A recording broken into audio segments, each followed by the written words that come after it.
Study Objective 6 shows us how cash is reported on a balance sheet. If you look at illustration 7-11, we can see a couple of items highlighted in red, cash and cash equivalents.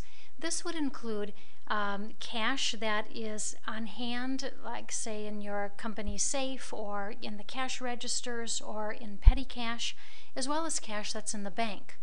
Cash equivalents are very, very short-term liquid investments that can be cashed in immediately. Things like U.S. Treasury bills or money market funds or commercial paper. Restricted cash is the way that a company tells its stockholders and others that we've got some cash, but it's really not available to do whatever we want with it. But instead, this cash is being set aside for some predetermined idea, like maybe we have just lost a lawsuit and we need to set this cash aside for a payment that we know we're going to be making. So oftentimes you'll see restricted cash, cash set aside for some special purpose. Now if we go right on ahead into Study Objective 7, this one discusses the cash operating cycle for a company.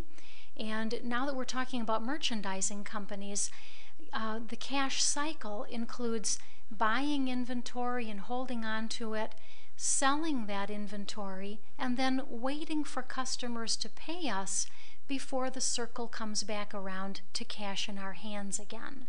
That's called the operating cycle, from cash to cash. There are 5 basic principles of cash management that are also outlined in Study Objective 7, and you should be familiar with these 5 basic principles. The first one, in fact, I think I'll scroll down a little bit because they've got a cute little picture for each of these. If you've got receivables, you're waiting to collect money from customers, you want to try to collect that money as quickly as possible. That's one of the basic principles of cash management. Try to collect it as fast as you can so you can turn around and use it for something else or invest it yourself to start generating some interest. So what can we do to try to collect from our customers quickly? We can make sure that we offer a discount perhaps for prompt payment, something like 210 net 30, or at least if customers take the whole 30 days, send them statements regularly so that if they're late, they know that we're hounding them for the money. We're not just going to be lax and let it ride forever. Get after those customers, collect the money. Number 2, keep your inventory low. This is a trend that most companies are doing today. You don't want to have stockpiles of inventory in warehouses somewhere that'll take you years to sell.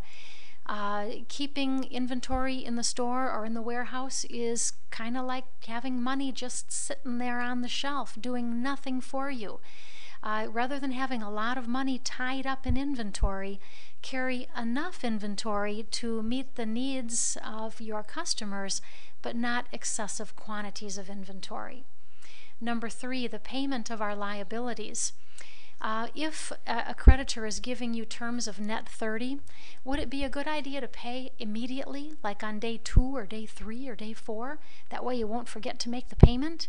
Actually, no. It's good cash management policy to take the entire 30 days if they give you that amount of time, because that allows you to be using the money yourself until that payment due date, or having the money in the bank generating interest for you for that 30-day period. So take advantage of the longest term possible that supplier is giving you. Now that being said, if they do offer you terms like 210 net 30, there's a way of calculating the value of that discount, and that's a little beyond what we're going to do here.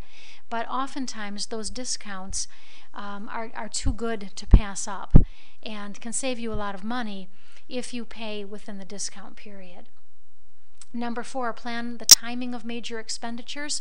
Most companies go through seasonal cash excesses and cash shortages, and so if you know you're going to need to spend some money to expand your factory or whatever, you might plan for that expenditure at a time that you're likely to be at a high point with cash coming in the door.